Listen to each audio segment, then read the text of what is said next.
కష్టకాలంలోనూ ఇంత పెద్ద బడ్జెట్ పెట్టడం సాహసోపేత నిర్ణయమని అన్నారు సిపిఐ ఎమ్మెల్యే కూనంనేని సాంబశివరావు.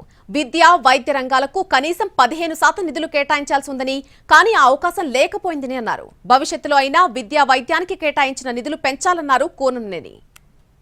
వైద్యానికి, విద్యా రంగానికి మేము డిమాండ్ చేసినంత అయితే లేదు.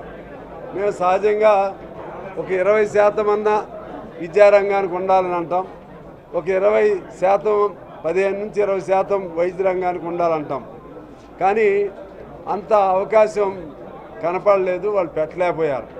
భవిష్యత్తులో దాన్ని సరిచేయాల్సినటువంటి దీని కొద్దిగా ఆర్థిక సౌష్ఠవం వచ్చిన తర్వాత దానివైపు శ్రద్ధ పెట్టి విద్యా, వైద్య రంగాలపైన కేటాయింపులను పెంచుకునే విధంగా ఈ రాష్ట్ర ప్రభుత్వం శ్రద్ధ పెట్టాలని నేను కోరుతా ఉన్నాను.